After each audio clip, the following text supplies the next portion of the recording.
دنیا کا دستور ہے جب کوئی اہم ایونٹ ہونے والا ہوتا ہے نا اس کی اناؤنسمنٹ کی جاتی ہے. نبی پاک علیہ الصلوۃ والسلام وجہ تخلیق کائنات ہیں. He is the reason of the all creation. اور یہ حدیث قدسی میں ہے. اللہ فرماتا ہے اے محبوب میں تمہیں نہ بناتا تو یہ کائنات نہ بناتا. جبھی تو اعلیٰ حضرت کہتے ہیں نا زمین و زمان تمہارے لیے، مکین و مکان تمہارے لیے، چنین و چنا تمہارے لیے، آقا بنے دو جہاں تمہارے لیے. تو یہ کائنات نبی پاک کے لیے بنی ہے. تو اب آپ کی آمد کا وقت تھا تو ایک ایسا اناؤنسمنٹ دنیا میں ہوا، ایسے واقعات ہونے لگے کہ دنیا کو گویا جھنجھوڑ دیا گیا. آقا علیہ الصلوۃ والسلام کی ولادت سے 55 دن پہلے ایک بڑا کمال کا واقعہ ہوا. اور یہ واقعہ کیا تھا؟ یمن کا بادشاہ تھا ابرہہ.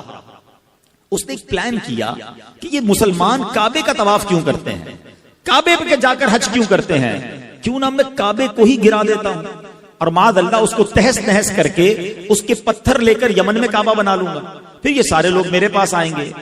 اب اس نے پلان کیا کہ مکے پر اٹیک کرنے کے لیے، دیکھیں اس زمانے میں تو جو لڑائی ہوتی تھی وہ گھوڑوں پر اور اونٹوں پر ہوتی تھی، وہ ہاتھیوں کا لشکر لے کر چلا گیا. مکے کا گھیراؤ کیا اور پھر کیا کیا، مکے والوں کے مویشی جو تھے، مکے والوں کے جو جانور تھے وہ بھی اس نے پکڑنا شروع کر دیے. حضرت عبد المطلب اس کے خیمے میں داخل ہوتے ہیں. اللہ نے ان کی پیشانی پر ایسا نور نبوت عطا کیا تھا، وہ خیمے میں داخل ہوئے. ابرہہ روب میں آ گیا، عزت کے لیے کھڑا ہو گیا، اپنے برابر میں بٹھایا اور کہا حضرت فرمائیے کیسے آنا ہوا. حضرت عبد المطلب نے بڑی عجیب ڈیمانڈ کی. آپ نے کہا کہ تم نے مکے والوں کے مویشی، ان کی بکریاں، ان کے جانور پکڑ لیے، ہمارے جانور ہمارے واپس کر دو. ابرہہ کہتا ہے میں تو سمجھا آپ کعبے کی بات کریں گے، اپنے مرکز کی بات کریں گے، آپ تو کعبے کی بات ہی نہیں کر رہے، آپ کو فقط اپنے جانوروں کی فکر ہے. اللہ اکبر. حضرت عبد المطلب کا وہ جواب آج بھی سیرت کی کتابوں میں سنہرے حروف سے لکھا ہے. کیا کمال کا جواب دیا. آپ فرماتے ہیں جانوروں کے مالک ہم ہیں، ہمارے جانور ہمیں دے دو، کعبہ جس کا گھر ہے وہ خود ہی حفاظت کر لے گا، کعبے کا مالک اس کی حفاظت کرے گا. ابرہہ کو بات سمجھ نہ آئی، وہ سمجھنے لگا کہ لگتا ہے کنفیوز ہو گئے ہیں، لگتا ہے ڈر گئے ہیں. جانور چھوڑ دیے گئے. حضرت عبد المطلب نے عجب اناؤنسمنٹ کیا. مکے والوں سے کہا سارے لوگ اپنے جانور لیں اور پہاڑوں پر چلے جائیں. Nobody dare to resist. کوئی وہاں پر رکاوٹ لینے کے لیے تیار نہیں ہے. فقط حضرت عبد المطلب اب کعبے پر جاتے ہیں، کعبے کی دیوار کو تھامتے ہیں اور وہ رکت انگیز دعا کرتے ہیں کہ اے رب کریم، اے کعبے کے مالک، آج تجھے اپنی قدرت کا نظارہ دکھانا ہے، آج ان ظالموں کو تو نے بتانا ہے کہ تو اور تیرے ماننے والے حق پر ہیں. آپ رکت انگیز دعائیں کرتے رہے، اللہ کو پکارتے رہے اور اس کے بعد آپ بھی کعبے کے سے دور ہو کر پہاڑ پر چلے گئے. ابرہہ نے آرڈر دیا کہ ہاتھی چلیں اور کعبے کو تہس نہس کر کے رکھ دیں. مگر اب دنیا نے ایک عجب نظارہ دیکھا. اب اللہ نے اپنی قدرت کا ایک عجب نظارہ دکھایا. جس ہاتھی پر ابرہہ بیٹھتا تھا وہ ہاتھی اپنی جگہ سے ٹس سے بس نہیں ہو رہا تھا. کعبے کی طرف رخ کرتے تھے وہ موو نہیں کرتا تھا، اس کا رخ چینج کرتے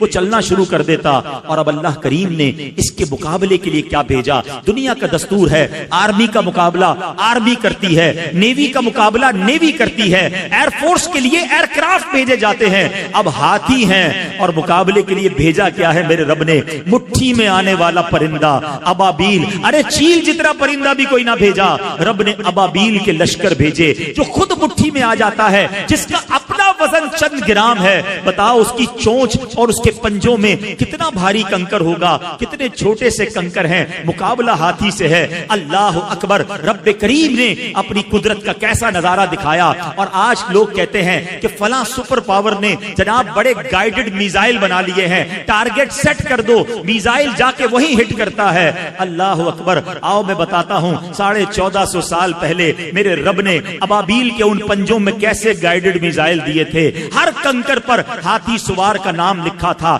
اس سوار کا نام موجود تھا. اب یہ جب لشکر آتے ہیں اس کے بعد کیا ہوتا ہے؟ رب کریم قرآن مجید میں ارشاد فرماتا ہے الم تر کیف فعل ربک باصحاب الفیل. اس کا ترجمہ کیا ہے؟ اے محبوب کیا آپ نے نہ دیکھا کہ آپ کے رب نے ان ہاتھی والوں کا کیا حال کیا؟ آقا تو دنیا میں تشریف ہی نہیں لائے تھے اور رب اپنے حبیب سے کہہ رہا ہے اے محبوب آپ نے نہ دیکھا. اٹ مینز یاد اس کو دلایا جاتا ہے جو کہیں دیکھ رہا تھا، جو کہیں موجود تھا۔ اللہ اکبر۔ نبی پاک علیہ الصلوۃ والسلام کے غلاموں سنو، آقا کی ولادت سے پہلے پوری دنیا کو ایک پیغام دینا تھا۔ الم یجعل کیدہم فی تضلیل وارسل علیہم طیرا ابابیل، ارے ابابیل کے لشکر بھیجے اور انہوں نے کیا کیا؟ وترمیہم بحجارۃ من سجیل، ان پر پتھروں کی، کنکروں کی بارش کی، اور رزلٹ کیا آیا؟